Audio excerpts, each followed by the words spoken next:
If the Dunning-Kruger effect was a person, it would be called Mark Kendall Sargent.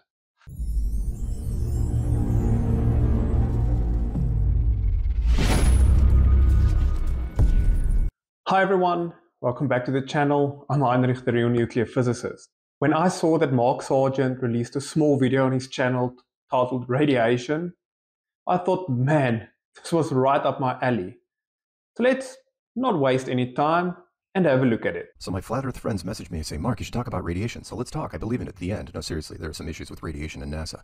Mankind has made things that emit radiation since forever. Nature creates huge amounts of radiation all over the place, or so we're told. Look into the Van Allen radiation belts. Hey, don't you work for NASA that surround the Earth and are super deadly? He discovered them in 1959 and said never go up there. Then the president says we should go up there. Probably should rethink that. We use three things to stop radiation. Lead, which is cheap, gold, which is twice as dense as lead, and lots of water. Anything that flies has to be as light as possible, so you can't use lead or gold or water. So what did they use to stop the massive radiation? Nothing. Well, it's aluminum and plastic, but that's useless, and yet no one died, no one got radiation poisoning, no one got cancer. 4 of them are still alive in 2024. So how did Apollo do it? Crickets, it's fine. A big plot hole that science doesn't want to deal with. There was nothing to stop the radiation because they didn't go. Space programs are just fantasy for the masses. The world is flat. Do your own research and see the plot holes. Whatever. I'm done. Oh wow, that was quite a mouthful. Mark really rushed through that, probably afraid that people would hear that he has no idea what he's talking about. So, let's take this bit by bit. So my flat earth friends message me and say, Mark, you should talk about radiation. So let's talk. I believe in it. The end. Great, you believe in radiation. Luckily, radiation doesn't care if you believe in it or not. It just exists. No, seriously, there are some issues with radiation and NASA. There is absolutely not an issue with radiation and NASA. NASA knows the possible side effects and long-term effects that it might have on the human body if you were exposed for a long duration. And all that they want to do is minimize the risk to the astronauts as well as any equipment on board. Mankind has made things that emit radiation since forever. Mankind has not generated electromagnetic waves forever. In fact, the electromagnetic spectrum was only really discovered in like the 1880s. And it was done by my namesake, Heinrich Hertz. And he demonstrated the existence of radio waves. Nature creates huge amounts of radiation all over the place, or so we're told. That is in fact true. Nature does create huge amounts of electromagnetic radiation. UV from the sun, radionuclides spread throughout the Earth, and even radioactive radon gas, most prominent in construction material. And it affects almost 1 in 15 homes in the United States alone. But let me guess, you don't worry about that because it's not supporting your propaganda. Look into the Van Allen radiation belts. Hey, don't you work for NASA that surround the Earth and are super deadly? You lost me there in the middle with the NASA comment. But let's take a look at the Van Allen belts. They consist of 2 belts, the inner and the outer belt. Inner mainly of energetic protons, and the outer a mixture of energetic protons and electrons.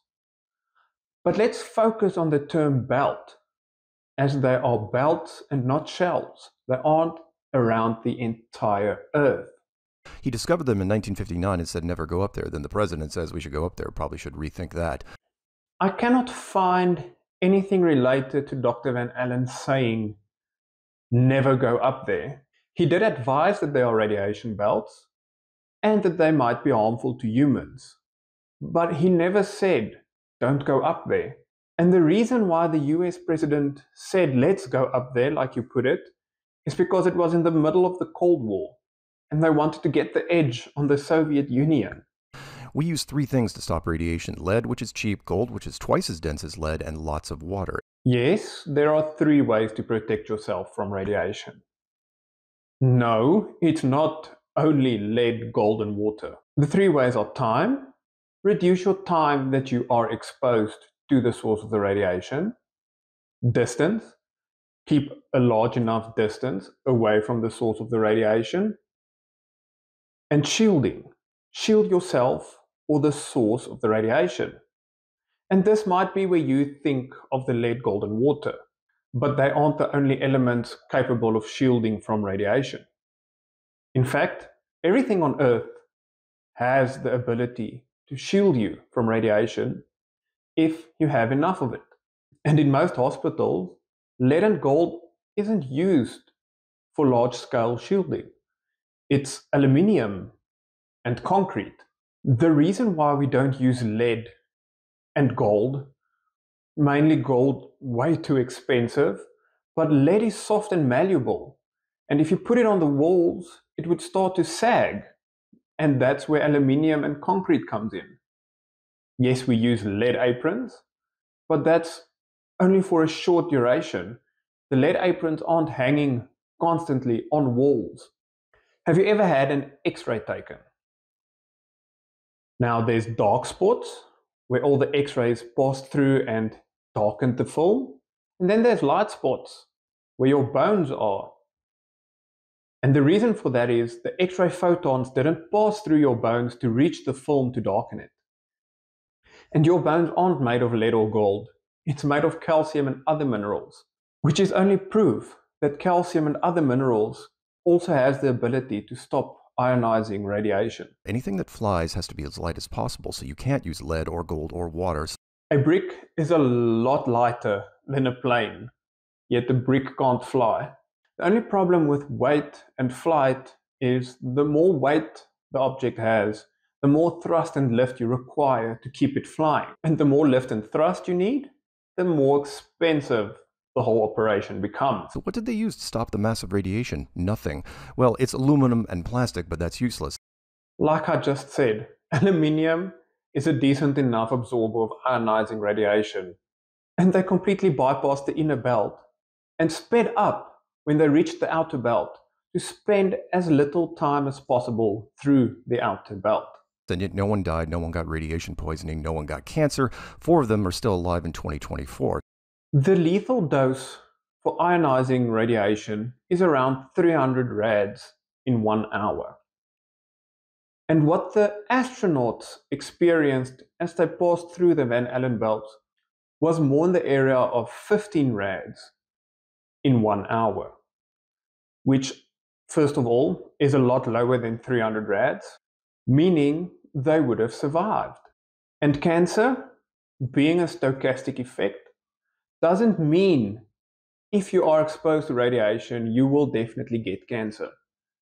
It's the luck of the draw. The more exposure you receive, the higher your chances are, but there's still a chance that you won't develop cancer. The lower the exposure you receive, the lower your chances of developing cancer. And like I said, they didn't receive a high dose at all. So how did Apollo do it? The rest of the video you can see in the opening, as it's just Mark carrying on about it all being fake.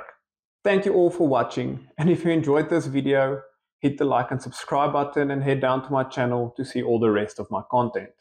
To support me and the channel even more, you're more than welcome to share all my content with friends and family. A huge thank you to all my Patreon subscribers and YouTube members for backing this channel financially. If you want to be part of this team, all the links are down in the description. As always, I'm Heinrich, the real nuclear physicist, and I'll see you next time.